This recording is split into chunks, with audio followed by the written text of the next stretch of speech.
Joining me now, Amy Holmes, Christopher Bedford, and Ford O Connell. Let me start with you, Chris. Listen, President Trump laid it out there just like he laid it out there during the campaign,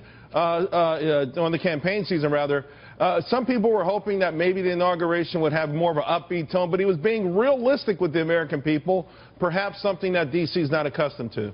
They certainly weren't accustomed to it, and I was interested. We were sitting near the front row, and he went right after people in the front and people right behind him, which is not really common for an inauguration, and that was despite his aides saying he was going to have a slightly sunnier kind of Reagan-esque tone. This time they're saying that they mean it for real, and they're going to outlay not just the problems which they've laid out over the campaign trail, but they're going to lay out what they plan to do about them, whether it's taxes, whether it's fixing Obamacare. These are the things that they say they're going to focus, as well as taking care of children at home, which may put them up for a clash with some of the more fiscally conservative or libertarian Republicans.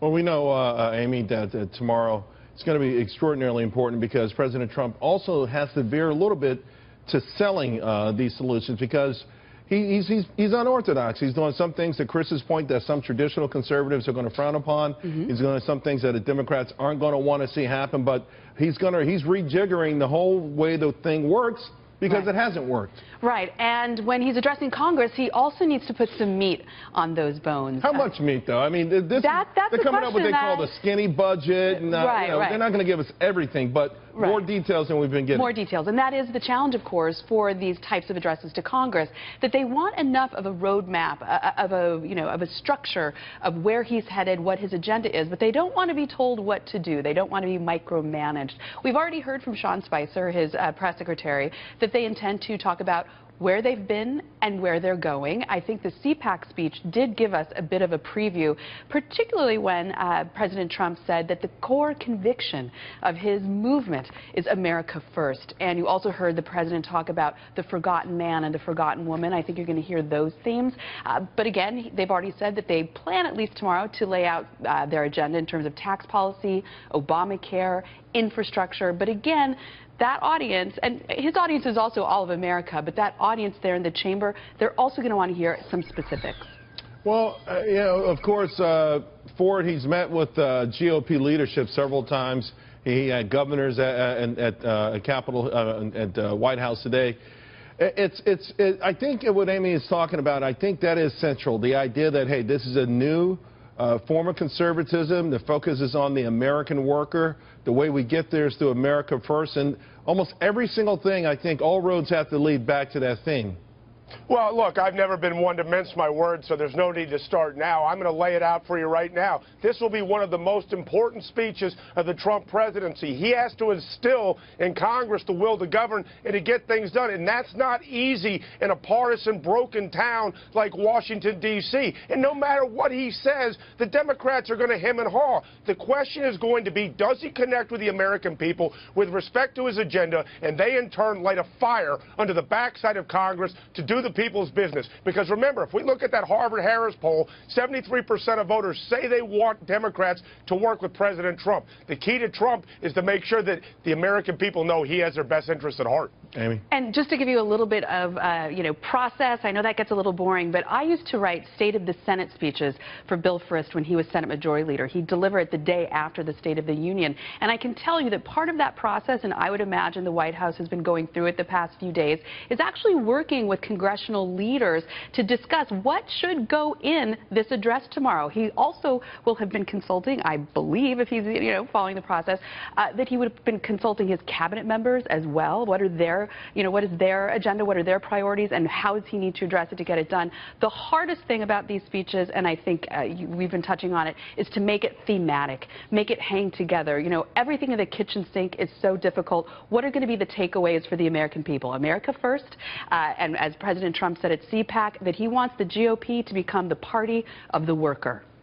Chris, on that note, though, I think what we're seeing with President Trump is a non-politician.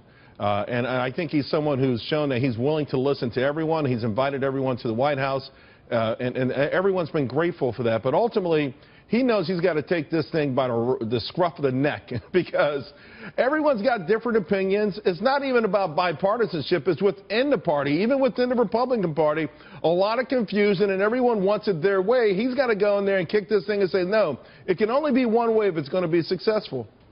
Yeah, he definitely he might have expected that Republicans would have their game together when he came in and he could get started in the White House, and they showed that they didn't. And a lot of people on the Senate side and the Hill side and the House side thought that they weren't getting any air cover from the president. In the last 24, 48 hours and even more, you've seen Donald Trump hammering what his priorities are, whether it's tax reform. He's been hammering on Obamacare. He's going to start providing some air cover for the Republicans to deal with it. And one thing I also noticed about this coming speech that I think is worth watching is that Democrats haven't changed their strategy at all. So a lot of the guests that they've been touting as bringing they're pretty much entirely immigrants or undocumented workers, and some of the responses are from a former Kentucky Democratic governor and from Nancy Pelosi, both of which are in their 70s. They haven't changed their game to say we are going to change and we're going to be about the American worker. Right. And Chris, they're doubling down. And, Chris, the Democrats aren't going to change their game until Donald Trump can show he can get things done. What Donald Trump has realized is what Barack Obama realized, and there's only so much you can get done with executive orders. But, again, if he gets the people on his side to light that fire under Congress, then he can move forward and do exactly what you're talking about. You know, guys, to this point, just an hour ago, Donald Trump tweeted, GOP now viewed more favorably than Dems in Trump era per that NBC Wall Street Journal poll. In other words, he's been able to pull a very unpopular GOP Congress along his coattails. And I think he's not only reminding the world, Amy, he's reminding them, hey, guys, I got you here, so follow my lead. Right. I brought you to this dance. So, yes, he's going to be wanting them to follow the lead. One quick thing that I'll be looking for tomorrow night, will Sheila Jackson Lee camp out on the aisle, as she always does, and try to get that photo op with Donald Trump as he enters Is she the one with the cowboy hat? No, she's not the one with the cowboy hat. And also, I would say this for viewers, drinking game, how many times does President Trump say, believe me? Believe me. I think it's going to be a lot of fun. Well, Ford, will we believe him when it's all said and done? You think this is an extremely important speech? I think it's absolutely extremely important. And I think even when the speech is over, Donald Trump knows that doesn't end it. He's going to have to go on a road show and make sure the American people are part of this process, whether it's Obamacare, whether it's tax reform. This is only the beginning of a long, drawn-out war that he has to win. Which, in fact, he intends to do. It's been reported that he will be out on the road selling his agenda that he lays out tomorrow night. Donald Trump, very comfortable on the road, Chris, so that's not going to be a problem. He's very comfortable in front of crowds. I'm not sure if he'll go into hostile territory, something he hasn't done since the election. But I will say this. We had a lot today from the White House, and we got a lot more hints with respect to Obamacare, that increase in defense spending. So lines are starting to be set up here. We're starting to see where the battle is going to be drawn.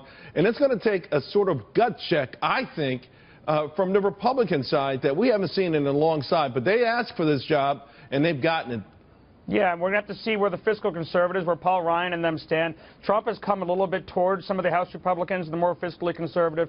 He's willing to consider some of their tax plans. He's giving them more air cover. But at the end, they're going to have to bring out this policy. And what's disappointed, I think, a lot of the supporters of the Republicans is that they had 6, 7 years in the batting cages, and they never actually pulled together a solid group of plans. We've seen leaders in the GOP saying, well, we have to figure this out. And I'm thinking, we've seen your plan. You presented it to me 2 years ago.